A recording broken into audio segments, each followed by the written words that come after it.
Hello my friends, welcome to a new video. While the release of Pokemon Go was delayed in Japan for a few days, we finally have it, so I've been playing a lot of it to catch up. So, without further ado, here are some of my top tips that'll help you in Pokemon Go. The first one is how to use the radar to track Pokemon. As you can see, I've had a Dragonair pop up on my radar. Now, while the 3-step bug is currently in the game, it's very hard to know how far away this Pokemon is, so generally you have about 10 minutes to find it, and if it's particularly far, the chances aren't too good. But this Dragonair is quite near the top, so I believe it's close. So I select it, and you'll notice that a green box starts pulsing out from the tracking radar. This means that I'm more or less headed in the right direction. While this isn't 100% accurate, if you keep turning and walking around, you should be able to track it down. It took me about 5 minutes to find this one, so I was probably pretty close to missing it. But as you can see, I was able to find it. And since using this, I've become a bit better at it, and I'm able to track several rare Pokemon. This technique was actually taught to me by a friend.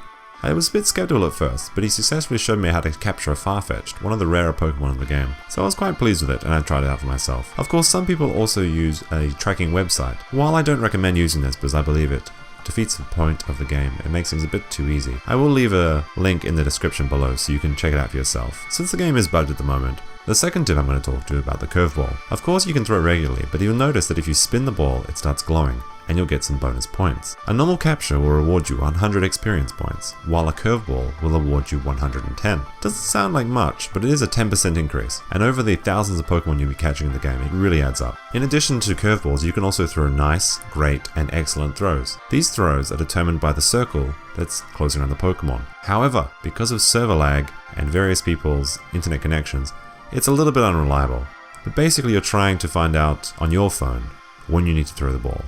If you have a very good connection and the servers are working perfectly, it should be when the ring is smallest. But test it out yourself. For me, it's about when it's halfway down. Rewarding an excellent throw will give you an extra 100 experience, doubling your XP. And of course there's combinations with Lucky Egg if you so choose to use that. However, those are usually better saved for evolution spawns.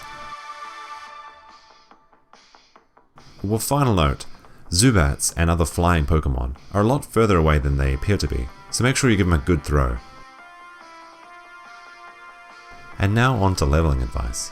The best way to level up in the game currently is to save up a lot of Pokemon to evolve, pop a Lucky Egg for double XP, and then spend the next 30 minutes evolving them. A normal evolution will reward you 500 XP.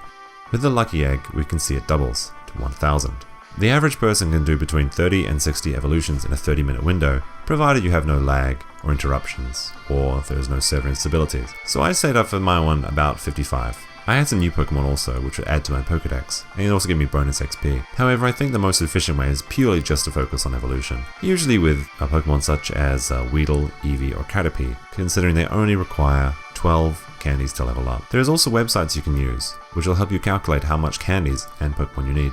To break up some of the monotony of constantly evolving these Pokemon, I usually save a high CP Pokemon for my last one, so I can get something a bit interesting. Unfortunately, this very good Eevee turned out to be a more or less average Jolteon. The last tip I'll share with you is about the battery saver. In the options, you can select battery saver, but a lot of people are confused about what this does. The battery saver actually makes it so when your phone is pointed down, the screen goes dark. The use for this is when you have the vibration settings enabled, you turn on the game, drop your hands and keep walking. The vibrating phone will tell you when to check your phone. However, at the moment this is also bugged, and a lot of people's game will freeze when they use it, so I wouldn't recommend using it. That's it for this video. I did catch a lot of Magikarp while making this, so I thought instead of sending this one to the grinder, I'd actually evolve him. I think he was about 146 CP at the time. It turned out to be my strongest Pokemon so far, at 1500 points.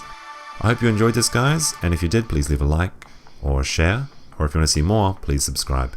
Or if you're on Team Rocket and think I suck, please feel free to leave a dislike. There's a button for that too. All the links are in the description, and hope you guys have fun playing. See ya!